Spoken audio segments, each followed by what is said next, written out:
Hello everyone. तो इस lecture में हम लोग strength of material chapter start करने वाले हैं। और जैसा कि आपको पता है कि स्ट्रक्चर ख़त्म हो गया है, आरसीसी डिज़ाइन ख़त्म हो गया है।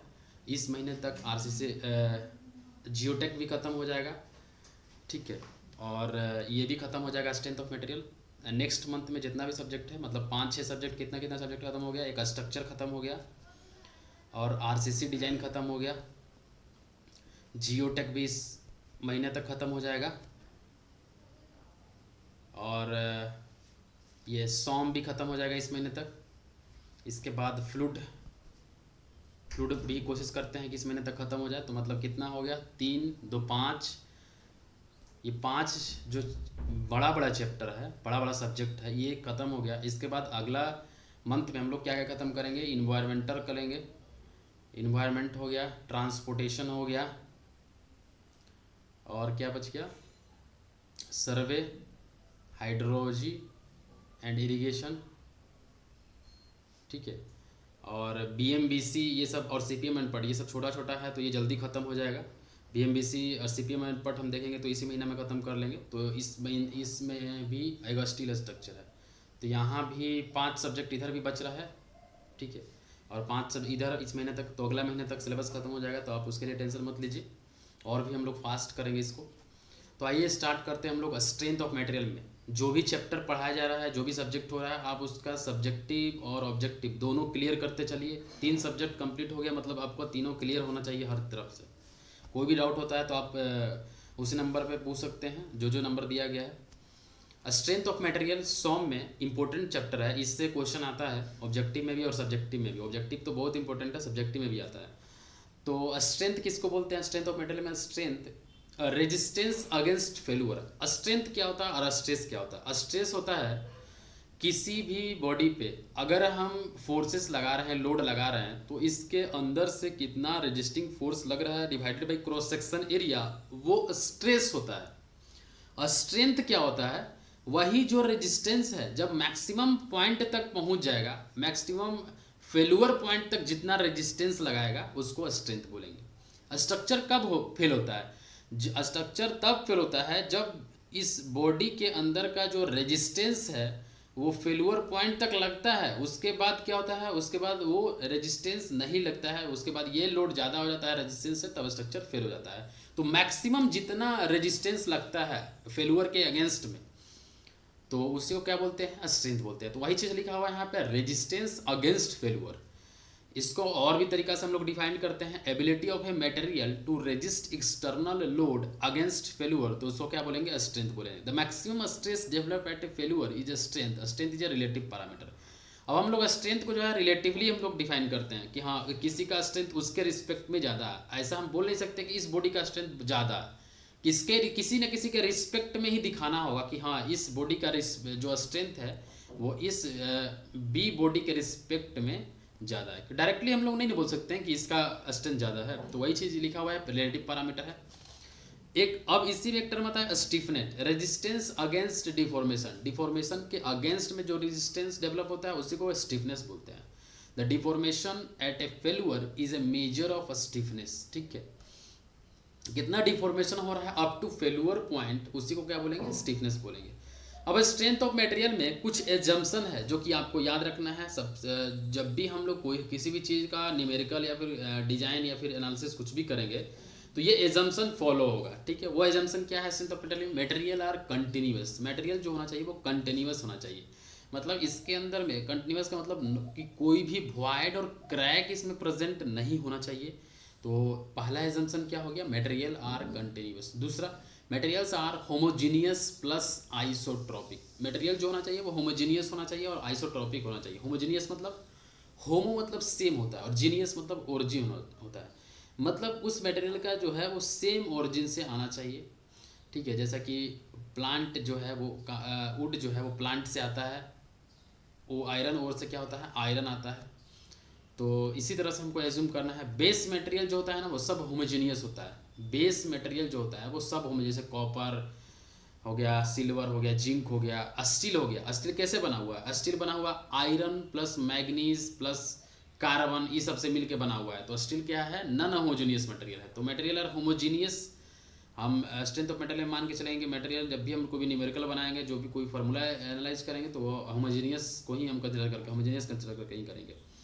ठीक है, होमोजेनियस मतलब तो समझ में आ गया कि सेम ओरिजिन होता है एट, और इसको एक तरह से और डिफाइन कर सकते हैं कि किस मटेरियल में, अगर ये मटेरियल है तो किसी भी पॉइंट पे, एट एनी पॉइंट, कोई भी पॉइंट पे एक ही डायरेक्शन में जो प्रॉपर्टी होता है वो सेम होता है, तो उसी को बोलते हैं होमोजेनियस मटेरियल। ठीक है, जैसा कि स्ट्रेंथ होता है, स्टिफनेस होता है, ये सब प्रॉपर्टी है। ये अगर सेम होता है हर, मान लीजिए ये बॉडी है, इसका इस पॉइंट पे भी इस डायरेक्शन में, इस पॉइंट पे भी इस डायरेक्शन में, इस पॉइंट पे भी इस डायरेक्शन में अगर प्रॉपर्टी सेम है तो वो होमोजीनियस होता है। आइसोट्रोपिक क्या होता है? एट वन पॉइंट, किसी एक पॉइंट पे कोई भी डायरेक्शन में प्रॉपर्टी अगर सेम होता है तो उसको बोलते हैं isotropic material, same directional property. ठीक है, तो यहाँ पे कौन सा fine grained iron, copper, silver, brass भी क्या है? आइसोट्रोपिक मटेरियल है। ठीक है, all homogeneous material need not be isotropic and vice versa. ऐसा जरूरी नहीं है कि सारा भी मटेरियल जो है वो आइसोट्रोपिक हो भी सकता है और नहीं भी हो सकता है। ऐसा नहीं बोले कि नहीं भी हो भी सकता है, नहीं भी हो सकता है। ठीक है, तो होमोजेनियस प्लस आइसोट्रोपिक अगर दोनों हम कंबाइंड कर देते हैं तो क्या होता है कि किसी भी पॉइंट पे किसी भी डायरेक्शन में प्रॉपर्टी सेम होता है। होमोजेनियस में सिर्फ किसी भी पॉइंट पे एक डायरेक्शन में प्रॉपर्टी सेम होता था, और आइसोट्रोपिक में एक पॉइंट पे सभी डायरेक्शन में प्रॉपर्टी सेम होता था। दोनों को मिला दिए तो किसी भी पॉइंट पे कोई भी डायरेक्शन में प्रॉपर्टी सेम होता है, और इसका एग्जांपल जो हो जाएगा आयरन, कॉपर और सिल्वर हो जाएगा। In analysis and design all the material are treated as homogeneous and isotropic. तो ये हम मान के चलते हैं ट्रॉपिक जो है वो रिलेटेड टू पॉइंट है, पॉइंट से रिलेटेड है। ठीक है, यहाँ तक क्लियर है, कोई दिक्कत नहीं है। इस पॉइंट तक आते हैं हम ऑर्थोट्रोपिक मटेरियल।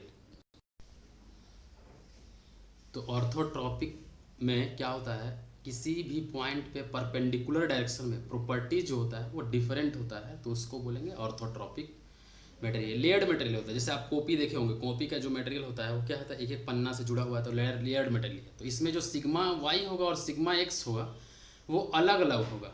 ठीक है, आप कॉपी उठाए, उसमें जो सिग्मा एक्स लगेगा और सिग्मा वाई लगेगा, आप देख सकते हैं कि सिग्मा एक्स उसमें ज़्यादा होगा as compare to sigma Y.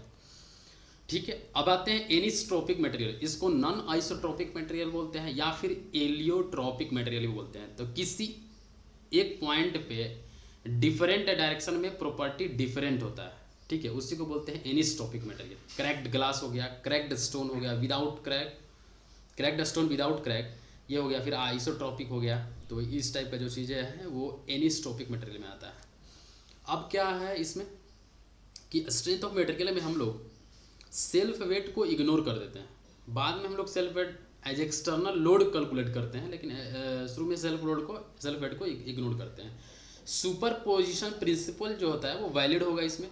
Super position principle क्या है? Algebraic sum of various parameter will give net resultant effect. Algebraic sum of various parameter will give net resultant effect, इसको बोलते हैं हम लोग सुपर पोजिशन प्रिंसिपल। मान लीजिए इस टाइप का लोडिंग है, ये सिंपली सपोर्टेड बीम है, इसमें एक यूडीएल लग रहा है, एक मूवमेंट लग रहा है, सॉरी एक पॉइंट लग रहा है, एक मूवमेंट लग रहा है और यूडीएल लग रहा है। तो ये तीनों का जो डिफ्लेक्शन होगा, मान लीजिए डिफ्लेक्शन कैलकुलेट करना था, तीनों का जो डिफ्लेक्शन होगा वो जोड़ देंगे तो वो हो जाएगा टोटल डिफ्लेक्शन। तो यहाँ पे ये क्या होगा, सुपर पोजिशन थ्योरम यहाँ पे वैलिड होगा। तो इसी तरह से हम लोग सुपर पोजिशन थ्योरम अप्लाई करते हैं। अब आते हैं हम लिमिटेशन ऑफ सुपर पोजिशन। क्या क्या लिमिटेशन है, कहाँ कहाँ हम लोग यूज नहीं कर सकते हैं सुपर पोजिशन थ्योरम को। लिमिटेशन, तो loading must B proportional limit, जो लोडिंग होगा वो प्रोपोर्शनल लिमिट तक होगा, उसी में हम लोग limit super position theorem apply कर सकते हैं। इस केस में क्या होता है, हुक्स लॉ वैलिड होता है। आपको पता है कि stress is directly proportional to stress up to proportional limit, उसको क्या बोलते हैं हम लोग, हुक्स लॉ बोलते हैं। The deformation due to loading must be very small, तो डिफॉर्मेशन अगर लोडिंग के कारण हो रहा है तो बहुत ही कम वैल्यू होना चाहिए, उसमें हम लोग सुपर पोजिशन थ्योरम अप्लाई कर सकते हैं। ठीक है, अब कहाँ पे वैलिड नहीं होगा, डीप बीम के केस में क्या होगा, सुपर पोजिशन थ्योरम वैलिड नहीं होगा। डीप बीम किसको बोलते हैं, आरसीसी डिजाइन बढ़ा देगा डी, अगर डेप्थ ऑफ बीम जो है वो 750 mm से ज़्यादा होगा तो उस केस में जो बीम होगा वो डीप बीम। तो in deep beam torsion develop due to loading which causes distortion in the shape, तो इस केस में हम लोग सुपर पोजिशन थ्योरम नहीं अप्लाई कर सकते हैं। लॉन्ग कॉलम में हम लोग सुपर पोजिशन थ्योरम अप्लाई नहीं कर सकते हैं क्योंकि यहाँ बकलिंग होता है। बकलिंग क्या होता है, एक्सियल लोड कार्ड जो एक्सियल लोड कार्ड जो इस तरह से होता है वो क्या होता है, बकलिंग होता है। ये कॉलम है, अगर इस तरह से ये हो जाएगा तो ये बकलिंग हो जाएगा। बेंडिंग क्या होता है, due to lateral load card जो होता है, बेंड जो होता है, उसी को बेंडिंग बोलते हैं। सिंकिंग ऑफ सपोर्ट के केस में क्या होगा, सुपरपोजिशन थ्योरम वैलिड नहीं होगा। Circular member subjected to torsion superposition is valid, but non circular member subjected to torsion superposition is not valid. In RCC subjected to torsion superposition is not valid. तो ये चीज़ें आपको याद रखनी है। Next आते हैं 5 पॉइंट में, saint Venant principle is valid in superposition theorem. और हम लोग इस केस में ये भी चीज़ देखते हैं कि कोई भी पैरामीटर, अगर कोई भी क्रॉस सेक्शन है तो उसमें जो क्रॉस सेक्शन चेंज होता है वो तुरंत चेंज नहीं करना चाहिए, ग्रेजुअली चेंज करना चाहिए। जैसे इस तरह का सेक्शन है, इस तरह का हम लोग को अवॉइड करना चाहिए। इस तरह का सेक्शन ग्रेजुअली चेंज वाला सेक्शन होना चाहिए, ठीक है। अब स्ट्रेस क्या होता है, अब हम शुरू में बता देते हैं कि स्ट्रेस क्या होता है। Internal resisting force per unit area. Pressure क्या होता है, external applied force per unit area होता है, पर यूनिट एरिया होता है। और स्ट्रेस क्या होता है, internal resisting force per unit area. मतलब इस बॉडी पे अगर ये लोड लग रहा है तो ये क्या हो गया, external load divide by area. इसके अंदर से जितना भी रेजिस्टिंग फोर्स लग रहा है डिवाइड बाई एक एरिया, वो होता है स्ट्रेस, ठीक है। बचपन से यहाँ पढ़ते आ रहे होंगे, यहाँ तक क्लियर है, ठीक है। तो यहाँ पे देखिए, the stresses in a member is not direct developing due to applied force, it is due to resisting force. यहाँ पे लिखा हुआ है, a member free to expand और कंट्रैक्ट और free to move away will have no stresses. कोई भी member अगर फ्रीली मूव कर रहा है तो उसमें कोई भी स्ट्रेस जनरेट नहीं हो रहा है। अगर स्ट्रेस जनरेट हो रहा है मतलब उसको रेजिस्ट कर रहा है और वो वही बॉडी रख रहा है, तब जाके वहाँ पे क्या बोलेंगे, स्ट्रेस है। लेकिन फ्रीली मूव करेगा तो स्ट्रेस जीरो हो जाएगा। यूनिट जो होता है वो न्यूटन पर मीटर स्क्वायर होता है। क्लासिफिकेशन ऑफ स्ट्रेस देखेंगे तो पहला जो है वो डायरेक्ट स्ट्रेस है and second is the indirect stresses. Direct stress में नॉर्मल स्ट्रेस आ जाएगा आपका, जैसे कि टेंशन होता है, कंप्रेशन होता है। इस बीम में अगर इसको हम लोग पुल कर देते हैं तो पुल में टाई बोलते हैं हम लोग, टाई उसी को टेंशन बोलते हैं। इसको पुश कर देते हैं तो उसको स्ट्रट और कंप्रेशन दोनों सेम ही होता है। तो sigma equals to resisting force divided by area होगा, पी बाई एरिया हो जाएगा। ये नॉर्मल स्ट्रेसेस हो गया। इसके बाद आते हैं टेंजेंशियल स्ट्रेस और इसी को बोलते हैं शियर स्ट्रेस। शियर स्ट्रेस क्या होता है, स्लाइडिंग एक्शन के थ्रू जो होता है। शियर मतलब अगर स्लाइडिंग एक्शन के थ्रू स्ट्रेसेस जनरेट हो रहा है, मान लीजिए ये सरफेस है, सरफेस के ऊपर में, इस सरफेस के ऊपर में अगर इसका स्लाइडिंग एक्शन होगा तो एक दूसरे के सरफेस में क्या होगा, रेजिस्टेंस डेवलप होगा, उसी को शियर स्ट्रेस बोलते हैं। टेंजेंशियली होता है तो इसी को टेंजेंशियल स्ट्रेस बोल देंगे। तो टाउ इक्वल्स टू क्या होगा, resisting shear force divided by जिस एरिया पे हो रहा है वो एरिया हो जाएगा। तो area on which shear force is applied, तो उसको बोलेंगे शियर स्ट्रेस। अब आते हैं दूसरा number, indirect stresses. Direct stress में नॉर्मल स्ट्रेसेस जिसमें कि टेंशन और कंप्रेशन देख लिए। दूसरा नंबर क्या है, इन शियर स्ट्रेसेस जिसको कि टेंजेंशियल स्ट्रेस बोलते हैं। और दूसरा इसमें क्या है, इनडायरेक्ट स्ट्रेसेस। डायरेक्ट स्ट्रेसेस में बेंडिंग स्ट्रेसेस आया जिसको कि हम लोग फ्लेक्चरल स्ट्रेसेस भी बोलते हैं। फ्लेक्चर मतलब बेंडिंग ही होता है। ये इनडायरेक्ट नॉर्मल स्ट्रेसेस है, बेंडिंग के थ्रू जो स्ट्रेस जनरेट हो रहा है। मान लीजिए आप ये बीम है, अगर ये बेंड हो रहा है, ये बीम अगर बेंड हो रहा है तो बेंडिंग के थ्रू जो हो रहा है, तो यहाँ पे टॉर्सनल शियर स्ट्रेस हो गया, ठीक है। थोड़ा सा थ्योरी हम फास्ट बता रहे हैं, इसलिए थ्योरी फास्ट करने का हमको मेन न्यूमेरिकल करना है। आपको हो सकता है ये सारा चीज़ पता ही होगा, लेकिन एक होता है बिना ये चीज़ पढ़े हुए, और अगर हम लोग डायरेक्ट क्वेश्चन पे करते हैं तो थोड़ा सा अच्छा नहीं लगता है, तो इसलिए हम कर रहे हैं। तो इस पर थोड़ा सा आप कर लीजिएगा। In general there are only 2 type of stresses, normal stress होता है और शियर स्ट्रेसेस होता है। फ्रेंड्स, जितना भी आपको टाइम मिलता है ना, अब भी खास करके सिर्फ पढ़ाई में ही दीजिए, क्योंकि जीपीएससी निकलना बहुत ही बड़ी बात है। आपका कुछ दिन में 2 महीने में एग्ज़ाम हो जाएगा नवंबर में, और आप अगर इस समय अच्छा कर देते हैं, अगर यही 2 महीना सिर्फ आप अगर 2 महीना क्या कम ही बच गया, 1 ही सवा महीना बच गया है, अगर इस 1 सवा महीना में अगर आप मेहनत कर देते हैं अच्छा से कैसे, तो आपको हमेशा के लिए आराम हो जाएगा। आप हमेशा इंजॉय कर सकते हैं। लेकिन अभी इंजॉय करिएगा और बाद में मेहनत करिएगा तो कोई फ़ायदा नहीं है। तो अभी के अभी अगर आप कुछ भी दूसरा चीज़ में टाइम दे रहे हैं तो आप वहाँ पे स्टॉप करिए अपना टाइम देना। जस्ट लाइक कि फेसबुक, व्हाट्सअप, ये सब बंद कर दीजिए। पूरी तरह से डेडिकेटेड होकर एकदम जेपीएससी पे ही दीजिए। और जितना भी चीज़ यहाँ पे पढ़ाया जा रहा है पहले तो उसको पूरा कंप्लीट करके उस पर जो भी बेस्ट क्वेश्चन है एकदम अपना प्रैक्टिस करके वो क्लियर कर लीजिए। इसके अलावा ऑब्जेक्टिव क्वेश्चन भी करिए, उसके अलावा जनरल इंग्लिश स्टडी, ये सब पे भी ध्यान देना जरूरी है। टाइम बहुत ही कम है आपके पास, तो आप लोग ये दूसरे चीज़ों में ध्यान मत दे, ठीक है। शॉर्ट नोट्स जरूर बनाइए, कोई भी सब्जेक्टिव का भी शॉर्ट नोट्स होना चाहिए। मान लीजिए आप जियोटेक पढ़ रहे थे, जियोटेक का सब्जेक्टिव क्वेश्चन में क्या अप्रोच रह रहा है, कौन सा न्यूमेरिकल से क्वेश्चन बन रहा है वो चीज़ भी आपको ध्यान में होना चाहिए, स्टेप लिखा होना चाहिए, आरसीसी डिजाइन में हो गया या फिर स्ट्रक्चर में हो गया, ठीक है। तो देखते हैं हम लोग आगे बढ़ते हैं। तो नॉर्मल स्ट्रेस और शियर स्ट्रेस, ये हो गया नॉर्मल स्ट्रेस और ये हो गया शियर स्ट्रेस, सरफेस के टेंजेंशियल डायरेक्शन में लगेगा, और ये जो है रिजल्टेंट स्ट्रेस हो गया। दोनों के बीच में जो एंगल बनता है उसको बोलते हैं एंगल ऑफ ऑब्लिक्यूटी, ठीक है। Angle between sigma and sigma R, दोनों के बीच का जो होता है। और सिग्मा आर कैसे निकालेंगे, sigma square plus tau square, tan phi equals to क्या हो जाएगा, टाउ बाई सिग्मा हो जाएगा, phi equals to tan inverse tau by sigma हो जाएगा। स्ट्रेन पे अगर हम बात करें, स्ट्रेन में, तो स्ट्रेन किसको बोलते हैं हम लोग, change in dimension divided by original dimension होता है। उसमें एक नॉर्मल स्ट्रेन होता है जिसको कि हम लोग ई इससे भी डिनोट करते हैं और इससे भी डिनोट कर देते हैं, दोनों से डिनोट कर देता है, ये आप काट लीजिएगा। इप्सन बोलते हैं या फिर स्मॉल, इससे दोनों को डिनोट कर देते हैं। ड्यू टू नॉर्मल फोर्सेस, तो change in dimension divided by original dimension, इसका कोई भी यूनिट नहीं होता है। शियर स्ट्रेन क्या होता है, angular change between any two mutually perpendicular plane in a radian is a shear strain. Angle के थ्रू जो स्ट्रेन होता है उसको हम लोग शियर। तो जैसे यहाँ पे आपको दिख रहा होगा फाई 1 और फाई 2 है, तो यहाँ पे जो शियर स्ट्रेन हो जाएगा फाई 1 और फाई 2 हो जाएगा, ठीक है। वॉल्यूमेट्रिक स्ट्रेन क्या होता है, ड्यू टू नॉर्मल फोर्स ये भी होता है, लेकिन change in volume divided by original volume, इससे हम लोग वॉल्यूमेट्रिक स्ट्रेन निकालते हैं, ठीक है। शियर स्ट्रेन और एक हो गया नॉर्मल स्ट्रेन और volumetric strain. Due to normal force there will be a dimensional and volumetric changes, due to shear there will be a distortion in a shape without change in a volume। क्या बोला है यहाँ पे कि normal force के कारण dimensional and volumetric changes होता है, और शियर के कारण क्या होता है, शेप में डिस्टॉर्शन होता है, वॉल्यूम बिना चेंज किए हुए। शियर के कारण शेप में चेंज होता है, वॉल्यूम चेंज नहीं होता है। अब आते हैं मटेरियल प्रॉपर्टीज में। मटेरियल प्रॉपर्टीज में क्या क्या प्रॉपर्टीज होता है मटेरियल का, प्लास्टिसिटी, इलास्टिसिटी, ब्रिटलनेस प्रॉपर्टी होता है, डक्टिलिटी प्रॉपर्टी होता है, तो ये सब प्रॉपर्टी होता है, ठीक है। तो आप इस पे थ्योरी पे आप कम फोकस करिए, सिर्फ आप समझिए कि न्यूमेरिकल बनाना है, बस समझ में आना चाहिए हर चीज़। तो मटेरियल प्रॉपर्टीज में the member undergoes permanent deformation due to loading, उसको प्लास्टिसिटी बोलते हैं।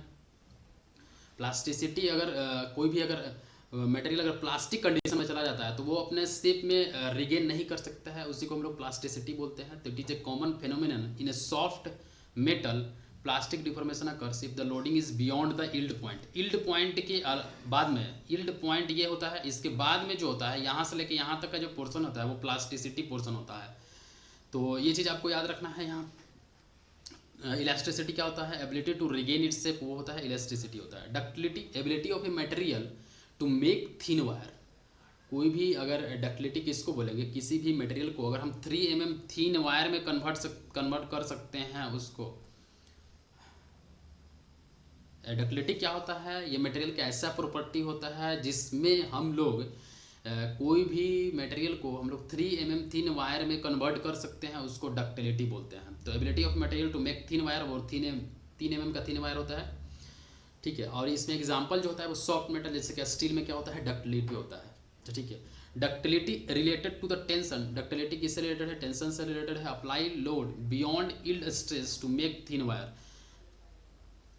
तो इसमें क्या होगा, डक्टाइल जो मटेरियल होगा वो टेंशन में स्ट्रॉन्ग होगा, टेंशन आप लगाइएगा तो उसमें स्ट्रॉन्ग होगा, कंप्रेशन में मॉडरेट होगा और शियर में वीक होगा। डक्टाइल मटेरियल में स्टील आता है और उसमें ये क्या हो जाएगा, टेंशन में स्ट्रॉन्ग, मतलब टेंशन में स्ट्रॉन्ग होगा, कंप्रेशन उसके बाद होगा और उसके बाद शियर होगा यहाँ पे, तो देख सकते हैं। इसके बाद आता है मेलेबिलिटी, किसी भी मटेरियल का ऐसा प्रॉपर्टी जिससे हम उसको थिन एक चादर में कन्वर्ट कर सकते हैं, थिन सीट में कन्वर्ट कर सकते हैं। The ability of material to make a thin sheet, तो उसको क्या बोलते हैं, मेलेबिलिटी बोलते हैं। रिलेटेड टू कंप्रेशन है ये। All the ductile material are by default malleable with same property. जितना भी डक्टाइल मटेरियल है उसको हम लोग क्या कर सकते हैं, थिन सीट में कन्वर्ट कर सकते हैं, तो उसको मेलेबल मटेरियल बोलेंगे, ठीक है। ग्लास को नहीं कर सकते हैं, ना वो डक्टाइल है ना वो मेलेबिलिटी है, ठीक है। तो आते हैं ब्रिटल मटेरियल में।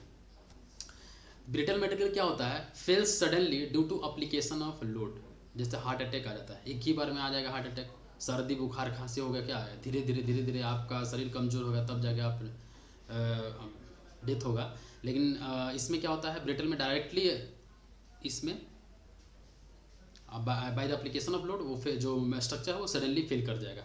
तो इसमें एग्जांपल है कास्ट आयरन हो गया, ग्लास हो गया। ये क्या होता है, स्ट्रॉन्ग इन कंप्रेशन, मतलब अगर आप इसको कंप्रेस करिएगा तो उसमें स्ट्रॉन्ग रहेगा। मॉडरेट इन शियर और वीक इन टेंशन, टेंशन में ये वीक होता है। तो यहाँ पे कंप्रेशन, शियर और टेंशन तीनों का दिया हुआ है। अब आते हैं क्रीप। क्रीप किसको बोलते हैं, क्रीप आप शुरू से ही पढ़ते आ रहे हैं, हमेशा पढ़ते आ रहे हैं। टाइम डिपेंडेंट डिफॉर्मेशन होता है due to sustain loading, the increased deformation due to sustain और कांस्टेंट लोडिंग विथ टाइम, उसको क्रीप बोलेंगे। अगर आपको ये सब चीज़ आता है तो आप स्किप करके डायरेक्टली न्यूमेरिकल पे ही जाइएगा, ठीक है। Creep occurs due to dead load, dead load के कारण होता है, या फिर डायरेक्टली फास्ट सुन भी सकते हैं इसको। Creep is a permanent deformation which occurs at the passage of time, तो इसी को क्या बोलते हैं, टाइम डिपेंडेंट डिफॉर्मेशन बोलते हैं। डिटेल में एकदम धीरे धीरे एग्जाम्पल लेके प्रैक्टिकली ये सब चीज़ हम नहीं कर रहे हैं, इसलिए क्योंकि हमको अल्टीमेटली क्या करना है, जेपीएससी मेंस में अच्छा नंबर से क्वालिफाई करना है, तो इसलिए हम फास्ट बता रहे हैं, ज़्यादा रिसर्च ओरिएंटेड नहीं बता रहे हैं, ठीक है। तो आते हैं हम लोग स्ट्रेस सस्टेन कर्व में, करीब भी समझ में आ गया। अब आते हैं स्ट्रेस सस्टेन कर्व, बहुत इंपॉर्टेंट है स्ट्रेस सस्टेन कर्व। भाई हम जब जो भी सब्जेक्ट पढ़ा रहे हैं आपको स्ट्रेस सस्टेन कर्व बता ही देते हैं, तो इसमें हम लोग एक्चुअली पढ़ेंगे स्ट्रेस सस्टेन कर्व। तो सबसे पहला जो स्ट्रेस सस्टेन कर्व है वो low carbon steel mild steel के लिए, Fe250 के लिए। लो कार्बन स्टील में कार्बन कंटेंट ज़्यादा होता है, सॉरी कार्बन कंटेंट कम होता है। लो कार्बन है तो कार्बन कंटेंट कम होता है, लेकिन अगर आप कार्बन कंटेंट का वैल्यू बढ़ाते हैं तो स्ट्रेंथ क्या होता है, बढ़ जाता है। ध्यान रखिएगा कि आप कार्बन कंटेंट बढ़ाते हैं तो स्ट्रेंथ बढ़ जाता है, लेकिन कार्बन कंटेंट बढ़ाइएगा तो डक्टिलिटी क्या होगा, कम होगा। डक्टिलिटी क्या होगा, कम होगा। और स्ट्रक्चर में स्ट्रेंथ और डक्टिलिटी दोनों पे ध्यान दिया जाता है। ये नहीं कि सिर्फ हाँ स्ट्रक्चर का स्ट्रेंथ बढ़ रहा है तो बढ़ा दिए पूरा कार्बन ही कार्बन कर दिए। डक्टिलिटी भी होना चाहिए, क्योंकि अगर कार्बन का कंटेंट बढ़ा दिए तो ब्रिटलनेस प्रॉपर्टीज का बढ़ जाता है, तो स्ट्रक्चर तुरंत फेल हो जाएगा, उसमें कोई इंडिकेशन नहीं देगा। डिफॉर्मेशन होता है तो इंडिकेशन मिलता है, तो उसमें कोई इंडिकेशन नहीं मिलेगा। तो इसीलिए क्या करते हैं हम लोग, कार्बन को एक लिमिट वैल्यू तक बढ़ाते हैं। मैग्नीज अगर बढ़ाइएगा तो टफनेस बढ़ता है, थोड़ा सा मैग्नीज बढ़ा दीजिएगा तो टफनेस उसका बढ़ जाएगा। टफनेस क्या होता है, ability of a material due to impact loading. Impact loading अगर होता है, मतलब हाइट से अगर लोड इस पर बढ़ता है तो उसके कारण जो एबिलिटी होता है वो टफनेस होता है। तो मैग्नीज अगर बढ़ाते हैं तो टफनेस भी बढ़ेगा। Universal testing machine, UTM machine, आते हैं हम लोग यूटीएम मशीन पे। तो UTM is a strain controlled machine. UTM क्या होता है, स्ट्रेन कंट्रोल्ड मशीन होता है, ठीक है। इसमें हम लोग क्या करते हैं हम लोग बेंडिंग स्ट्रेस निकालते हैं, इससे टेंशन निकालते हैं, कंप्रेशन निकालते हैं। ये यूनिवर्सल टेस्टिंग मशीन है। ऐसे तो सीटीएम मशीन से हम लोग वैल्यू निकाल लेते हैं स्ट्रेंथ का, लेकिन हम लोग यूनिवर्सल टेस्टिंग मशीन से यहाँ पे एक स्ट्रेन गॉज लगा रहता है, एक्सटेंसोमीटर, यहाँ पे डायल गेज होता है, यही शो करता है, और ये दोनों के बीच में क्या करते हैं हम लोग, मटेरियल को होल्ड कराता है। तो ये यूनिवर्सल टेस्टिंग मशीन है। यहाँ से लेके यहाँ तक के लेंथ को गॉज लेंथ बोलते हैं। तो GL equals to gauge length होता है। यूटीएम मशीन आप देख सकते हैं वहाँ, यूटीएम मशीन के लैब में रहता है हमेशा बराबर। आप अगर आप बीटेक किए होंगे तो वहाँ लैब में रहता है। जैसे जैसे हम लोग लोड अप्लाई करते हैं, कोई मटेरियल रख लिया, अब उसको हम लोग टेंशन निकालते हैं, तो हम उसको उस पर लोड ग्रेजुअली अप्लाइड कर देते हैं, और जो भी स्ट्रेन का वैल्यू होता है वो इस पर शो कर देता है, तो उसी से हम लोग निकालते हैं। अब आते हैं गॉज लेंथ से। कभी कभी क्वेश्चन पूछ देता है, गॉज लेंथ क्या होता है, length over which all the observation are measure. उसी पे हम लोग क्या करते हैं, सारा जो है ऑब्जर्वेशन मेजर कर देते हैं। तो गॉज लेंथ का फार्मूला है 5.56 रूट अंडर ए होता है। ए जो होता है वो नॉमिनल और इनिशियल क्रॉस सेक्शन एरिया होता है। गॉज लेंथ ये इंडिपेंडेंट ऑन लेंथ ऑफ बार होता है। ये ऑब्जेक्टिव में कभी कभी पूछता है कि गॉज लेंथ ये सिर्फ कुछ नहीं है, यहाँ पे जितना लेंथ पे हम लोग सारा डायमेंशन सारा प्रॉपर्टी हम लोग मेजर करते थे उसी को हम लोग गॉज लेंथ बोलते हैं। तो इसका फार्मूला 5.65 रूट अंडर ए होता है। और जो गॉज लेंथ होता है वो independent on length of the bar होता है, इंडिपेंडेंट होता है। और independent of length of the bar होता है, shape of the cross section होता है, क्योंकि ये फिर सिर्फ एरिया पर डिपेंड करता है, मटेरियल पे भी डिपेंड नहीं कर देता है, ठीक है। तो ये सारा चीज़ हो गया यहाँ पे। अब दो टाइप का स्ट्रेसेस है, एक होता है नॉमिनल स्ट्रेस और उसी को बोलते हैं हम लोग इनिशियल स्ट्रेस, और उसी को क्या बोलते हैं हम लोग, इंजीनियरिंग स्ट्रेस बोलते हैं। उसका जो वैल्यू होता है सिग्मा इक्वल्स टू P/A होता है। दूसरा स्ट्रेसेस क्या है, ट्रू स्ट्रेसेस है, और इसी को बोलते हैं हम लोग इंस्टेंटेनियस स्ट्रेस, और इसी को बोलते हैं हम लोग एक्चुअल स्ट्रेस। तो इसका जो वैल्यू होता है वो कितना होता है, P/A0 होता है। जो सिग्मा जीरो का वैल्यू होता है वो P/A0 होता है। P होता है लोड डायल रीडिंग होता है, A0 होता है वो ट्रू होता है, इनिशियल और एक्चुअल क्रॉस सेक्शन एरिया होता है, ठीक है। दो टाइप का स्ट्रेस है, एक होता है नॉमिनल स्ट्रेस, इनिशियल स्ट्रेस, और उसी को इंजीनियरिंग स्ट्रेस बोलते हैं। और दूसरा नंबर क्या है, ट्रू स्ट्रेस, इंस्टेंटेनियस स्ट्रेस और एक्चुअल स्ट्रेस बोलते हैं। अब ये दोनों स्ट्रेसेस का क्या मतलब होता है, मान लीजिए आप यहाँ पे लोड अप्लाई करते हैं, लोड अप्लाई करिएगा तो डिफॉर्मेशन भी इसमें होता है, तो उस डिफॉर्मेशन को हम एरिया में माइनस नहीं कर सकते हैं। ये जो डिफॉर्मेशन होता है उसको एरिया में एक्चुअली हम लोग माइनस नहीं कर देते हैं, डायरेक्टली टोटल एरिया ले लेते हैं। जो एरिया जो होता है उसमें माइनस नहीं कर देते, लेकिन A0 क्या होता है, यहाँ पे जो एरिया होगा वो रिड्यूस हो जाएगा। तो ये ऑब्वियस है कि जैसे ही ये एरिया यहाँ पे रिड्यूस होता है, एक्चुअल जब हम एरिया यहाँ पे कंसिडर करते हैं, तो यहाँ पे सिग्मा जीरो का वैल्यू अगर कम यहाँ पे वैल्यू लेंगे तो ये वैल्यू ज़्यादा आ जाएगा। तो सिग्मा जीरो जो है, सिग्मा नॉट जो है वो सिग्मा से ज़्यादा होता है। एनी ग्राफ इंडिपेंडेंट पैरामीटर वो होता है एक्स एक्सिस पे, जिसको क्या स्ट्रेन ग्राफ बोलते हैं, और डिपेंडेंट पैरामीटर वाई एक्सिस पे होता है, जिसको क्या स्ट्रेस डायग्राम बोलते हैं। तो ट्रू स्ट्रेस इक्वल्स टू क्या होता है, engineering stress into 1 plus strain का वैल्यू होता है। तो ये चीज़ आप याद रखिएगा कि true stress equals to engineering stresses into 1 plus strain का वैल्यू होता है। ठीक है, जनरली ये क्वेश्चन जो है वो ऑब्जेक्टिव में पूछता है, बेस तैयार कर रहे हैं, सब्जेक्टिव क्वेश्चन करने का बेस तैयार कर रहे हैं, तो ये चीज़ आपको देखना होगा। अब आते हैं हम लोग नेक्स्ट पे। ये स्ट्रेस स्ट्रेन डायग्राम है, अच्छे से पढ़िएगा, अच्छे से ध्यान से देखना होगा इसको। देखिए ये स्ट्रेस स्ट्रेन डायग्राम है, सिंपली यहाँ पे स्ट्रेन हो गया, ठीक है। देखिए ये स्ट्रेन हो गया और ये स्ट्रेस हो गया, इस पे डिफरेंट डिफरेंट कंडीशन। मान लीजिए कोई भी एक माइल्ड स्टील है, उस पर हम लोड अप्लाई करके, ये स्ट्रेस स्ट्रेन डायग्राम, लोड हम लोग ग्रेजुअली बढ़ाते गए, स्ट्रेन का वैल्यू भी उसी के अनुसार होता गया। तो ये देखते हैं यहाँ पे जो ओ से लेके ये स्टार्ट हुआ स्ट्रेस स्ट्रेन डायग्राम, इस तरह से गया। इसमें जो ओ हो गया ओरिजिन, और ओ से लेके ए तक ये स्ट्रेट लाइन है, और ए जो है वो प्रोपोर्शनल लिमिट है।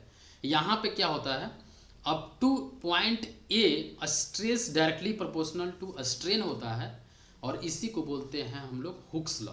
और अगर इस ओ ए का अगर हम स्लोप निकालेंगे तो हमको क्या मिलेगा, मॉडुलस ऑफ इलास्टिसिटी, ई का वैल्यू मिलेगा, यंग्स मॉडुलस ऑफ इलास्टिसिटी। वो क्या एक तरह का प्रॉपर्टी है। अगर ये आप सिग्मा मतलब जो स्ट्रेस होता है वो inversely directly proportional to strain होता है, अगर ये प्रोपोर्शनलिटी हटाते हैं तो वो किसके साथ वैरी करता है, मॉडुलस ऑफ इलास्टिसिटी के साथ वैरी करता है। तो ये ई इंटू ई हो जाता है, sigma equals to E into E हो जाता है।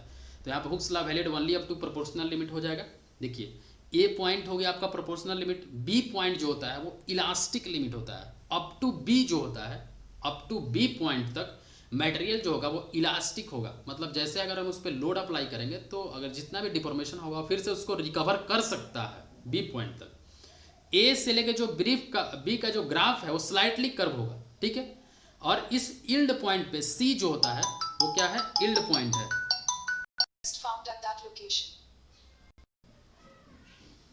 तो यहाँ पे ये सारा चीज़ हो गया। तो ये 0. जो इस पॉइंट पे जो स्ट्रेन का वैल्यू होगा वो 0.0022% होगा, ठीक है। आगे बढ़ते हैं हम लोग। Hooke's law valid up to proportional limit only. C जो होता है वो अपर यील्ड पॉइंट होता है, डी जो होता है वो लोअर यील्ड पॉइंट होता है, sigma equals to P by A होगा, रेजिस्टेंस होगा। सी जो होता है वो अपर यील्ड पॉइंट होता है और डी जो होता है वो लोअर यील्ड पॉइंट होता है, ठीक है। इन द यील्ड जोन, देखिए पॉइंट हम लोग लिखे हुए हैं, in the yield zone the resistance of a material suddenly drop down due to continuous loading C to D. C से डी जो होता है वो तुरंत सडनली ड्रॉप हो जाता है वहाँ पे। It is practically observe that yield occurs at a strain of 0.002। जो हम ग्राफ में लिखे हुए हैं सिर्फ वही चीज़ यहाँ पे लिखे हुए हैं, ठीक है। जो भी हम ग्राफ में लिखे हुए हैं कि ये अपर यील्ड पॉइंट हो गया, ये लोअर यील्ड पॉइंट हो गया, यहाँ से लेके यहाँ तक स्ट्रेन हार्डनिंग जोन हो गया, ये ई से लेकर प्लास्टिक जोन हो गया, यहाँ पे ब्रेकिंग स्ट्रेस हो जाएगा जी पॉइंट पे। तो वही चीज़ यहाँ पे लिखा हुआ है सिर्फ। The design stresses are maximum stress allowed in mild steel is the yield stress corresponding to lower yield point होता है, ठीक है। तो ये चीज़ आप यहाँ पे ध्यान में रखिएगा इस चीज़ को। लोअर यील्ड पॉइंट जो होता है वहाँ पे जो वैल्यू होता है स्ट्रेन का 0.002 होता है, वही चीज़ लिखा हुआ है। The position of lower yield point is stable and fixed irrespective of diameter of the bar or shape of the cross section, but upper yield point position changes with parameter, therefore yield stress is based on lower yield point, ठीक है। हम लोग जहाँ भी yield point का बात करते हैं, जैसे yield point तक हम लोग स्ट्रेसेस को देखते हैं, yield point तक ही वर्किंग स्ट्रेस मेथड में लेते हैं हम लोग। तो वो जो भी yield point हम लोग बोलते हैं तो अपर yield point और लोअर yield point नहीं बोलते हैं, हर जगह लोअर यील्ड पॉइंट ही होता है।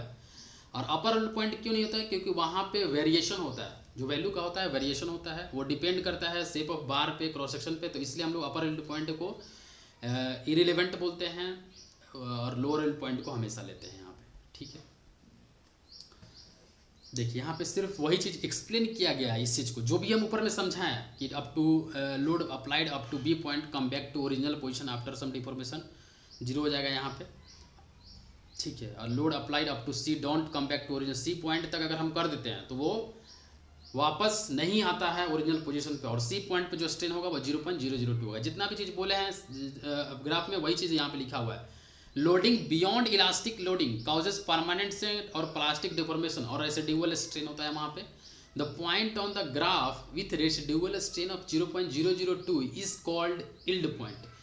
0.002 जो यील्ड पॉइंट होता है उसी को क्या बोलते हैं, सॉरी, जो स्ट्रेन का वैल्यू होता है 0.002 उसी को बोलते हैं हम लोग यील्ड पॉइंट। रेसिडुअल स्ट्रेन क्या होता है? जो स्ट्रेन ऑलरेडी रह गया स्ट्रक्चर में परमानेंटली, उसी को बोलते हैं रेसिडुअल स्ट्रेन।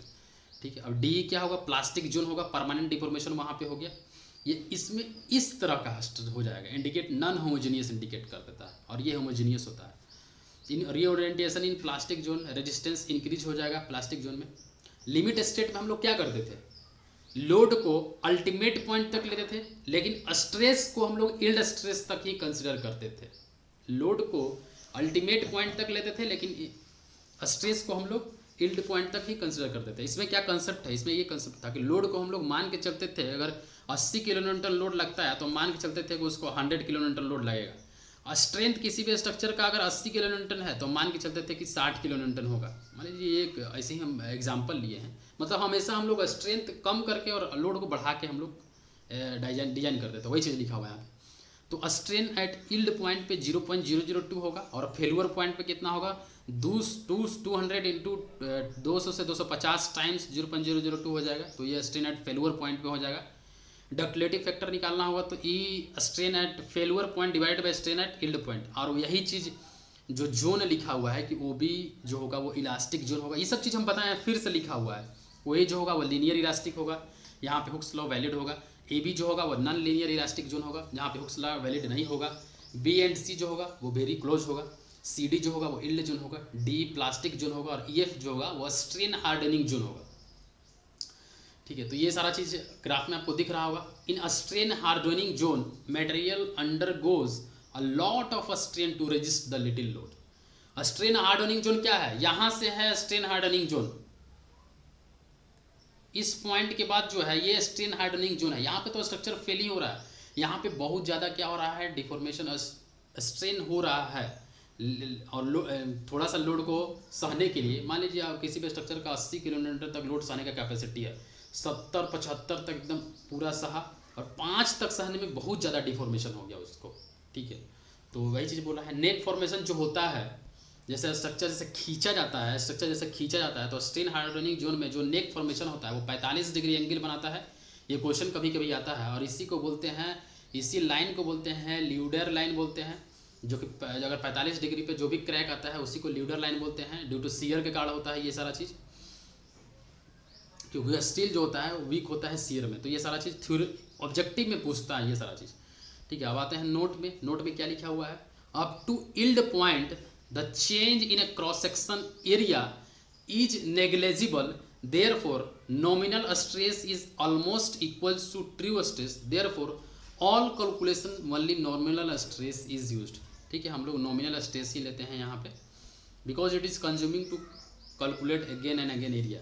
तो हम लोग हमेशा क्या लेते हैं? नॉमिनल स्ट्रेस ही लेते हैं, वो स्ट्रेस नहीं लेते हैं ट्रू स्ट्रेस, क्योंकि हमेशा हम लोग अगर एरिया कैलकुलेट ले लेंगे हर डिफॉर्मेशन के बाद तो इट इज़ कॉम्प्लिकेटेड हो जाएगा डिजाइन करना, एनालिसिस करना। तो इसलिए हम लोग क्या करते हैं? नॉमिनल स्ट्रेस ही एज्यूम करते हैं। अब आते हैं हम लोग true stress strain curve for mild steel. True stress strain curve क्या होगा? ये वाला स्ट्रेस स्ट्रेन कर्व होगा, ये जो यहाँ तक गया है ये ट्रू स्ट्रेस स्ट्रेन कर्व होगा, और ये जो नीचे में गया है वो क्या होगा? इंजीनियरिंग स्ट्रेस होगा। ठीक है, तो ये चीज़ याद रखना है आपको यहाँ कि ये ट्रू, यहाँ पे डिफॉर्म एरिया लिया गया होता है। स्ट्रेन का वैल्यू ऑलरेडी ज़्यादा आएगा, इसलिए यहाँ पे ज़्यादा आया है, यहाँ पे कम आया है। ठीक है, ठीक है। Stress sustain curve in compression, no neck formation नहीं होता है, ओनली बकलिंग होता है कंप्रेशन।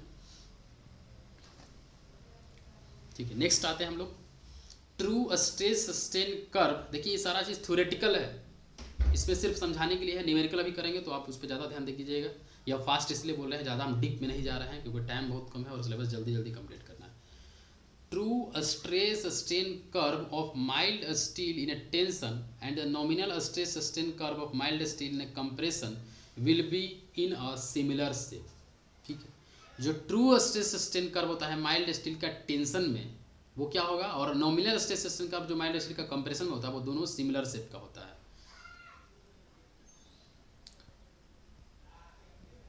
अब आते हैं हम लोग हाई कार्बन स्टील में। हाई कार्बन स्टील में क्या होगा, कौन सा बार होगा, Fe415 होगा और Fe500 होगा, क्योंकि यहाँ पे कार्बन कंटेंट का वैल्यू ज़्यादा होता है। जैसे ही कार्बन कंटेंट का वैल्यू ज़्यादा होगा तो स्ट्रेंथ का वैल्यू भी क्या हो जाएगा, ज़्यादा हो जाएगा। कार्बन कंटेंट का वैल्यू ज़्यादा होगा तो स्ट्रेंथ का वैल्यू भी क्या हो जाएगा, ज़्यादा। तो यहाँ पे carbon content high carbon steel है, मतलब कार्बन कंटेंट का वैल्यू ज़्यादा होगा, तो इस केस में क्या होगा, स्ट्रेंथ ज़्यादा होगा तो Fe415 और Fe500 है। ठीक है, यहाँ तक कोई दिक्कत नहीं है। ठीक है, अब आते हैं, लेकिन हम लोग क्या, आप देखिएगा मार्केट में TMT बार अवेलेबल है, HYSD Fe415 और 500 नहीं मिलेगा आपको, TMT बार मिलेगा। TMT बार क्या होता है, थर्मो मैकेनिकली ट्रीटेड बार होता है। In the market HYSD are completely replaced by thermo mechanically treated bar. अब ये जो बार है वो Fe415 और Fe500 से ही बना है। पहले क्या करते हैं, इस बार को हम लोग क्या करते हैं, इसको गर्म करते हैं, गर्म करने के बाद क्या करते हैं, फिर उसको ठंडा करने, गर्म करने के बाद उसको पानी में ले लेते हैं, फिर से उसको क्या कर देते हैं, तुरंत उसको हटा देते हैं और कूल होने के लिए छोड़ देते हैं। तो इस केस में क्या होगा कि इस टाइप का सरफेस क्रिएट होता है। क्या करते हैं, TMT बार जो होता है ना, पहले उसको क्या करते हैं हम लोग गर्म कर देते हैं, गर्म करने के बाद उसको फिर से निकालने के बाद उसको पानी में डाल देते हैं और उसके बाद फिर रिमूव कर लेते हैं, फिर उसके बाद ठंडा कर लेते हैं, तो TMT बार मिलता है। TMT बार का क्या प्रॉपर्टी होता है, एक्चुअली जो भी रिइंफोर्समेंट हम प्रोवाइड कर देते हैं उसका जो प्रॉपर्टी होना चाहिए, उसका ऊपर का जो सरफेस होना चाहिए हार्ड होता है और नीचे का जो सॉफ्ट होता है, तो वो क्या हो जाएगा, बहुत ही अच्छा होगा। क्योंकि रिइंफोर्समेंट में आपको डक्टिलिटी भी चाहिए और कोरोजन से लड़ने का भी शक्ति चाहिए। तो अगर हम TMT बार बना लेते हैं तो उसका जो सरफेस होता है ऊपर वाला वो हार्ड सरफेस हो जाता है, जो कि कोरोजन से रेजिस्ट कर देता है, और जो उसके अंदर का जो सरफेस होता है वो सॉफ्ट होता है, जो कि डक्टिलिटी और टफनेस से लड़ने में सहायता करता है। तो इस तरह से ये हो जाए। No composition change of HYSD and TMT, only thermal condition is giving to the TMT bar. मतलब जो भी हम लोग HYSD बार लेते हैं उसी से TMT बार बनाते हैं, उसमें सिर्फ थर्मल कंडीशन हम लोग देते हैं और कोई भी प्रॉपर्टी चेंज नहीं कर देते हैं। ठीक, तो ये चीज़ लिखा हुआ है यहाँ पे। अगर आप कार्बन कंटेंट का वैल्यू बढ़ाते हैं तो स्ट्रेंथ का वैल्यू बढ़ता है, हार्डनेस बढ़ता है, ब्रिटलनेस बढ़ता है, डक्टिलिटी कम होता है, टफनेस बढ़ता है। टफनेस क्या होता है, रेजिस्टेंस टू द इम्पैक्ट। तो वही चीज़ यहाँ पे लिखा हुआ है। ये सब चीज़ जो है ऑब्जेक्टिव पूछता है। Because of decrease in toughness we are giving little manganese to increase toughness. Toughness बढ़ाने के लिए हम लोग क्या करते हैं, ऑफसेट मेथड से हम लोग क्या करते हैं, इल्ड पॉइंट इंडिकेट कर देते हैं। To know the yield point in a high carbon steel हम लोग क्या करते हैं, ऑफसेट मेथड यूज करते हैं। हाई कार्बन स्टील में क्या होता है, ब्रिटलनेस प्रॉपर्टी एक तरह से फॉलो करता है। High carbon steel brittleness purely brittleness नहीं होता है, क्योंकि हमेशा हम लोग क्या Fe415 500 ही यूज करते हैं स्ट्रेंथ ऑफ ये RCC डिजाइन में। लेकिन अगर उसका हमको इल्ड पॉइंट निकालना है तो हम कैसे करेंगे, ठीक है, इल्ड स्ट्रेस को ही हम लोग क्या करेंगे, डिजाइन स्ट्रेस करते हैं, उसी को प्रूफ स्ट्रेस बोलते हैं और उसी को FY बोलते हैं। ठीक है, तो सबसे पहले इस केस में अगर हमको निकालना है कि यील्ड पॉइंट कितना है, तो ये इसका ग्राफ हो गया ब्रिटल मटेरियल का। ठीक है, तो इस केस में क्या करेंगे, पैरेलल लाइन ड्रॉ करेंगे, इस ग्राफ के पैरेलल लाइन ड्रॉ करेंगे और जहाँ पे 0.0002 स्ट्रेन का वैल्यू हो रहा है उस पर हम स्ट्रेस का वैल्यू इंडिकेट कर देंगे और वहाँ पे जो वैल्यू होगा वो FY होगा। मतलब 0.002 पे स्ट्रेन वैल्यू पे जो भी स्ट्रेस का वैल्यू होगा उसी को क्या बोलते हैं हम लोग, यील्ड स्ट्रेस बोलेंगे। तो हमेशा हम लोग ऐसे ही कैलकुलेट करेंगे, पैरेलल लाइन ड्रॉ करके, उसी को बोलते हैं ऑफसेट मेथड। ऑफसेट ड्रॉ करते हैं। देखिए यहाँ पे लिखा हुआ है कुछ point in high carbon steel here yield point is not located. High carbon steel है इस टाइप का ग्राफ है तो इसमें कोई भी यील्ड पॉइंट नहीं भी लोकेटेड होता है, तो we are indirectly locating yield point, that stress is called proof stress. उसी को क्या बोलते हैं हम लोग, प्रूफ स्ट्रेस बोल देते हैं। इन high carbon steel yield point is indirectly proved bye offset method with permanent strain of 0.002 और 0.2% बोल सकते हैं, उसी को क्या बोलते हैं, प्रूफ स्ट्रेस बोलते हैं। ठीक है, इसमें क्या होता है, ओ ए लीनियर इलास्टिक जोन हो जाएगा जहाँ पे हुक्स लॉ वैलिड होता है, ए बी जो होता है वो नॉन लीनियर इलास्टिक जोन होता है, और बी सी जो होता है वो स्ट्रेन हार्डनिंग जोन होता है। इस केस में ब्रिटल का अगर स्ट्रेस स्ट्रेन डायग्राम बनाइएगा तो इस तरह से बनेगा, माइल्ड स्टील का बनाइएगा और सॉफ्ट मेटल का तो इस तरह से बनेगा, ब्रिटलनेस मटेरियल का इस तरह से बनेगा। ठीक है, तो इसमें हम लोग कैसे निकालेंगे यील्ड स्ट्रेस कैसे निकालेंगे, 0.2% पे जो भी स्ट्रेस का वैल्यू होगा उसको प्रूफ स्ट्रेस बोलते हैं और उसी को यील्ड स्ट्रेस बोलते हैं। तो वही सारा चीज़ लिखा हुआ है।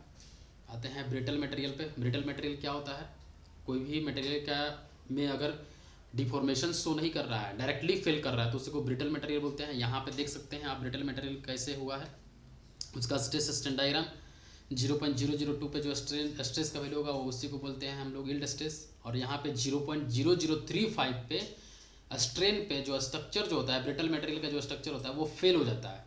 कैसे हम लोग इसका स्ट्रेंथ चेक करते हैं, सीटीएम मशीन से, कंप्रेशन टेस्टिंग मशीन से हम लोग इसका स्ट्रेंथ चेक करेंगे। ठीक है, तो वही सारा चीज़ इस पर भी अगर निकालना है यील्ड स्ट्रेस का वैल्यू, तो इस लाइन के पैरेलल लाइन हम ड्रॉ करेंगे और 0.002 पे स्ट्रेन पे अगर हम स्ट्रेस दिखा दिए तो उसी को हम लोग क्या बोलते हैं, यील्ड स्ट्रेस बोलते हैं, और वही ऑफसेट मेथड होता है। तो ये सारा चीज़ इसी में लिखा हुआ है, आप इसको पढ़ लीजिएगा। डक्टिलिटी फैक्टर जो होता है वो E failure divide by E of first crack, तो 0.0035 डिवाइड बाई 0.002, तो जो वैल्यू आएगा वो क्या आएगा, 1.75 आएगा। देखिए फर्स्ट क्रैक जो होगा वो यील्ड पॉइंट पे होता है, जो पहला जो क्रैक स्टार्ट होगा वो ब्रिटल मटेरियल में हम उसमें क्या बोलते हैं कि डक्टिलिटी के बारे में हम बात नहीं करना है। ब्रिटलनेस में क्या होता है, कोई भी ज़्यादा इंडिकेशन नहीं मिलता है, ज़्यादा डिफॉर्मेशन नहीं होता है।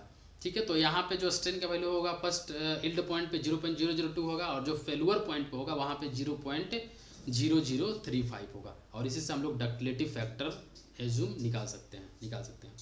तो as brittle material is strong in compression and weak in tension, आपको पता है कि जो ब्रिटल मटेरियल होता है वो स्ट्रॉन्ग होता है कंप्रेशन में और टेंशन में वीक होता है, और मॉडरेट होता है शियर में।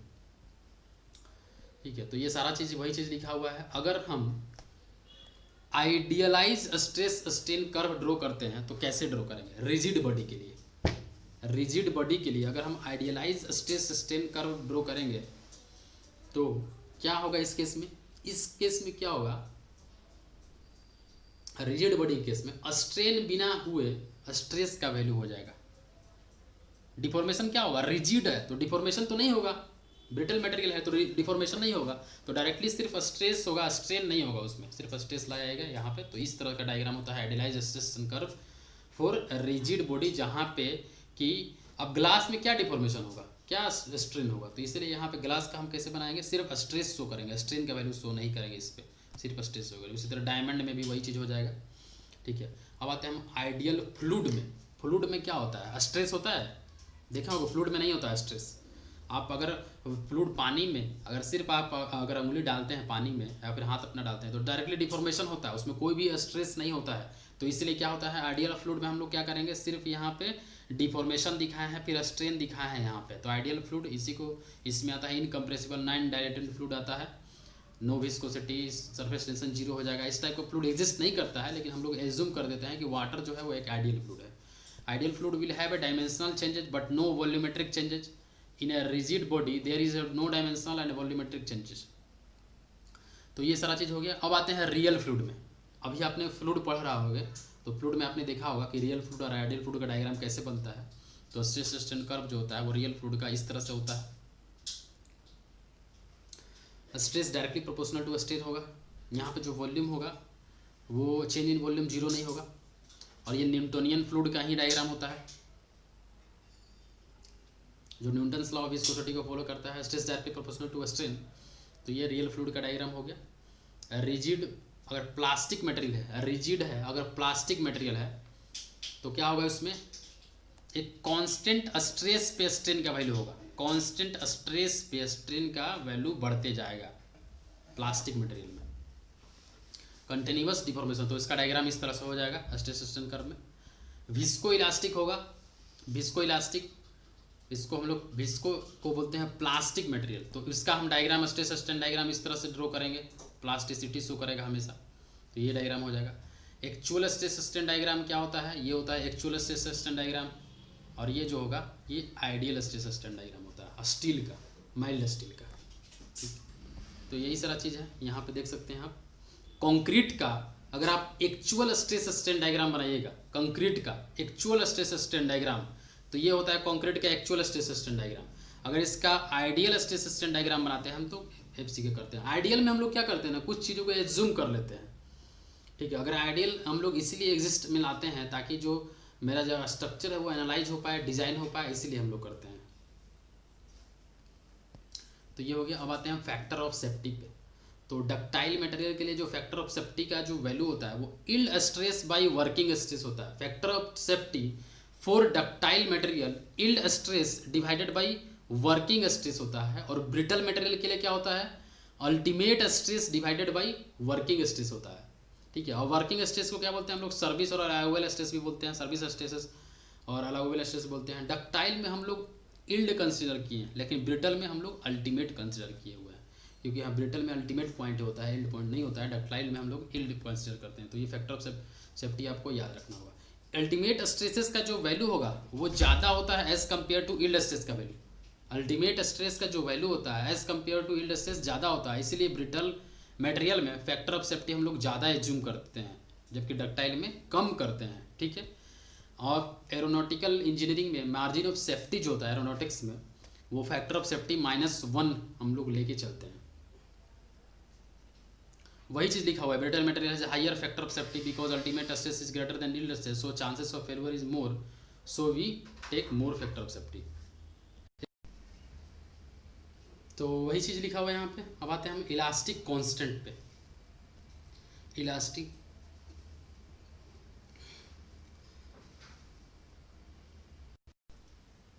तो इलास्टिक कांस्टेंट में कैसे हम लोग डिटरमाइन करेंगे elastic constant. Elastic constant material के प्रॉपर्टी को शो करता है। यहाँ पे Hooke's law in a normal stresses within elastic limit directly proportional to strain होता है, मतलब stress directly proportional to strain होता है अप टू प्रोपोर्शनल लिमिट, ठीक है। अगर इस लिमिट अगर इस ये डायरेक्टली जो प्रोपोर्शनल इसको हटाते हैं, तो यहाँ पे जो भी कांस्टेंट वैल्यू होता है, मतलब स्ट्रेस और स्ट्रेन का जो रिलेशन होता है वो यंग्स मॉडुलस ऑफ इलास्टिसिटी के ऊपर में डिपेंड कर देता है। तो sigma equals to E into E हो जाएगा। ई जो होगा यंग्स मॉडुलस ऑफ इलास्टिसिटी होगा, और जहाँ पे इल्प्सन दिया हुआ है ये हो जाएगा स्ट्रेन का वैल्यू, ठीक है। ई जो होता है यंग्स मॉडुलस ऑफ इलास्टिसिटी का value for any grade of steel के लिए क्या होता है, 200 GPa होता है, मतलब 200 × 10⁻³ मेगा पास्कल लिख सकते हैं। इसी को 2 × 10⁵ मेगा पास्कल बोलते हैं। अगर इसमें कार्बन कंटेंट बढ़ाते हैं तो यंग्स मॉडुलस पे कोई भी चेंज नहीं होता है। वो कोई भी ग्रेड के लिए for any grade of steel, अगर स्टील है तो उसका यंग्स मॉडुलस 2 × 10⁵ मेगा पास्कल ही होता है। For a given material Young's modulus is constant whatever may be the condition, मतलब अगर 1 kg भी स्टील बोले तो भी उसका यंग्स मॉडुलस 200 GPa होगा, और 1 टन स्टील बोले तो भी उसका यंग्स मॉडुलस वो उतना ही होगा, 200 GPa ही होगा, और चाहे किसी भी ग्रेड के स्टील के लिए। कैसे निकालते हैं हम लोग, स्लोप फाइंड करते हैं। अगर हम लोग को यंग्स मॉडुलस ऑफ इलास्टिसिटी निकालना होता है, तो मैं भी पहले भी स्ट्रेस स्ट्रेन डायग्राम बता दिया कि अगर ये O से लेके A तक का स्लोप फाइंड करेंगे तो हमको क्या मिलेगा। अगर माइल्ड स्टील का हमको निकालना है यंग्स मॉडुलस, तो हमको स्लोप फाइंड करेंगे। To calculate the value of V find the slope within proportionality limit, that slope is called Young's modulus. Even we want to find out the Young's modulus at elastic limit, तो E same होगा यहाँ any loading के लिए, any carbon content के लिए, कोई भी zone में निकाल रहे हैं तो E हमेशा कांस्टेंट होगा, क्योंकि E क्या है, E हम लोग क्या ले रहे हैं, कोई भी स्ट्रेस स्ट्रेन डायग्राम का अप टू प्रोपोर्शनल लिमिट तक ही स्लोप ले रहे हैं। आगे क्या हो रहा है वो नहीं देख रहे हैं, अप टू प्रोपोर्शनल लिमिट तक ही कर रहे हैं। तो सारा ग्रेड के लिए HYSD हो या फिर माइल्ड स्टील हो, कुछ भी हो, तो रबर के केस में अलग हो जाएगा, स्लोप रबर के केस में अलग हो जाएगा। लेकिन ये स्टील है तो स्टील HYSD हो, Fe 250 हो, सबका जो प्रोपोर्शनल लिमिट है यहीं तक आएगा, उसके बाद ऊपर में चेंज होना स्टार्ट होता है। लेकिन ठीक है, रबर रहेगा तो उसका मॉडुलस ऑफ इलास्टिसिटी अलग रहेगा, लेकिन स्टील में किसी भी टाइप का स्टील के लिए जो मॉडुलस ऑफ इलास्टिसिटी होगा वो यही होगा, 2 × 10⁵ ही होगा। अगर स्लोप ऑफ द कर्व बढ़ता है तो यंग्स मॉडुलस ऑफ इलास्टिसिटी भी बढ़ जाता है। जैसा कि डायमंड के लिए 1200 GPa होता है, ठीक है। उसी तरह आप अगर परफेक्टली रिजिड बॉडी की बात करें, परफेक्टली रिजिड बॉडी की बात करें तो परफेक्टली रिजिड बॉडी में क्या होता है, स्ट्रेन का वैल्यू 0 होता है। परफेक्टली रिजिड बॉडी में स्ट्रेन का वैल्यू 0 होगा तो E इक्वल्स टू क्या होगा, स्ट्रेस बाय स्ट्रेन होता है तो E इक्वल्स टू 0 हो जाएगा। तो यंग्स मॉडुलस ऑफ इलास्टिसिटी का वैल्यू जो हो कैलकुलेट होकर आएगा वो इन्फिनिटी होगा फॉर इनकम्प्रेसिबल फ्लूइड के लिए, जहाँ पे कि कोई भी रेजिस्टिंग फोर्स नहीं लग रहा है। जैसा कि पानी में स्ट्रेस का वैल्यू 0 होता है तो वहाँ पे यंग्स मॉडुलस ऑफ इलास्टिसिटी का वैल्यू क्या हो जाएगा, 0 हो जाएगा। तो परफेक्टली रिजिड बॉडी के लिए ई का वैल्यू इनफाइनाइट होगा और इनकम्प्रेसिबल फ्लूइड के लिए ई का वैल्यू 0 होगा। रबर के केस में कितना होगा, 10 GPa होगा रबर के केस में, ठीक है। ई का वैल्यू 10 GPa होगा, ठीक है। अब आते हैं हम लोग हुक्स लॉ इन शियर। तो शियर में जो शियर स्ट्रेस होता है, अभी हम लोग क्या किए थे, normal stress sigma directly proportional to strain किए थे। अब यहाँ पे शियर स्ट्रेस जो टाउ है वो directly proportional to shear strain होगा। तो यहाँ पे टाउ अगर ये प्रोपोर्शनलिटी हटाते हैं तो टाउ इक्वल्स टू G×5 होगा। यहाँ पे जो G होगा वो रिजिडिटी मॉडुलस होगा, उसी को शियर मॉडुलस बोलते हैं, उसी को मॉडुलस ऑफ रिजिडिटी बोलते हैं। तो E जो होगा वो हमेशा ज़्यादा होता है G से। E जो होगा यंग्स मॉडुलस ऑफ इलास्टिसिटी जो होगा वो G से ज़्यादा होता है कोई मटेरियल के लिए। अब आते हैं हम लोग बल्क मॉडुलस। तो स्ट्रेस जो होता है वो directly proportional to volumetric strain होता है, और ये जो प्रोपोर्शनलिटी हटाते हैं तो K यहाँ पे आता है, इसी को बोलते हैं बल्क मॉडुलस। K को बल्क मॉडुलस बोलते हैं या फिर डायलेशन कांस्टेंट बोलते हैं। यहाँ पे सिग्मा जो है वो normal stress all around volume हो जाएगा, ठीक है। तो यहाँ पे जो Young's modulus K equals to क्या हो जाएगा, सिग्मा बाई वॉल्यूमेट्रिक स्ट्रेन का वैल्यू हो जाएगा। तो यहाँ से यंग्स मॉडुलस हो जाएगा, ठीक है। अब हाइड्रोस्टैटिक कंडीशन में क्या होता है, सिर्फ सिग्मा ही हर जगह लगता है ऑल डायरेक्शन में, तो नो शियर स्ट्रेस लगता है यहाँ पे। Therefore the member undergo change in volume without change in shape, तो EV इक्वल्स टू ΔV/V हो जाएगा। तो बल्क मॉडुलस जो होता है ना ओनली वैलिड होता है, only valid in A case of all around normal stresses, only volumetric will change and not strain will develop in that cases.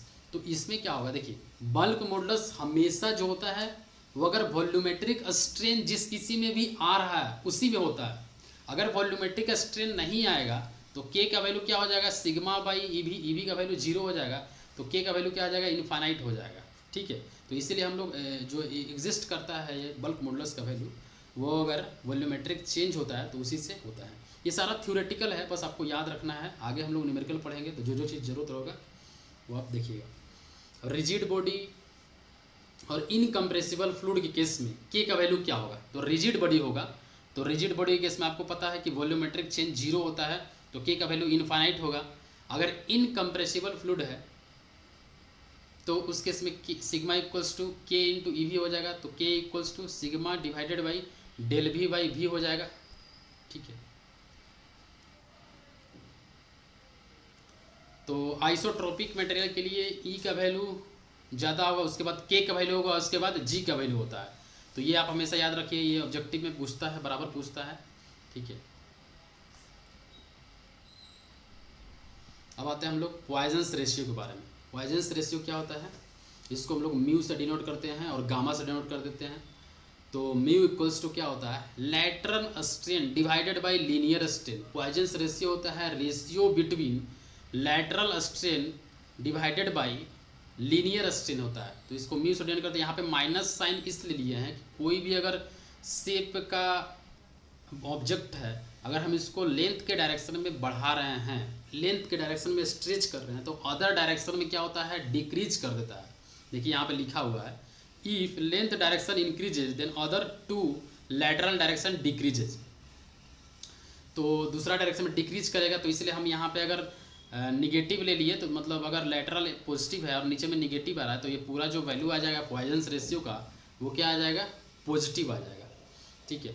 और इसका यूनिट जो होता है, कोई भी यूनिट होता है, रेंज जो होता है वो निगेटिव से लेकर 0.5 तक होता है। लेकिन इंजीनियरिंग मटेरियल के लिए जिसका कि कुछ यूज है, उसका 0 से लेके 0.5 होता है, but for engineering material having some way use in life, तो उसका जो पॉइजंस रेशियो होता है वो 0 से लेके 0.5 होता है। ठीक है, माइनस किसका होता है? सिंथेटिक मटेरियल का होता है, जिसका कि यूज नहीं होता है उतना। अगर डेल वी का वैल्यू 0 होगा, अगर डेल वी का वैल्यू 0 होगा, किस केस में होगा डेल वी का वैल्यू? रिजिड बॉडी के केस में होगा डेल वी का वैल्यू 0, तो यहाँ पे म्यू का वैल्यू 0.5 होगा। इनकम्प्रेसिबल होगा तो डेल वी का वैल्यू 0 हो जाता है। इनकम्प्रेसिबल फ्लूइड में भी डेल वी का वैल्यू 0 होता है, वहाँ कोई भी विस्कोसिटी नहीं होता है। और कुछ यहाँ पे पॉइजंस रेशियो का वैल्यू है जो कि आपको याद रखना है। आइसोट्रोपिक मटेरियल के लिए जो पॉइजंस रेशियो का वैल्यू होगा वो 0.25 होगा। सॉफ्ट मेटल के लिए जो पॉइजंस रेशियो का वैल्यू होगा वो ग्रेटर देन 0.25 होगा। ब्रिटल मटेरियल के लिए लेस देन 0.25 होगा। स्टील के लिए 0.3 होगा और कंक्रीट के लिए 0.15 होगा। अगर हम लोग म्यू का वैल्यू बढ़ाते हैं तो डक्टिलिटी क्या होता है? बढ़ता है। म्यू का वैल्यू बढ़ाते हैं तो डक्टिलिटी बढ़ता है, ये चीज़ आपको याद रखना है। ठीक है, अब आते हैं हम लोग ई, जी और के में रिलेशन। ठीक है, ये फास्ट हम इसी तरह से बता रहे हैं ताकि हम नेक्स्ट जो न्यूमेरिकल बताए उसमें सारा चीज़ क्लियर होगा आपका, और वही चीज़ पे मेन फोकस है हम लोग का। ठीक है।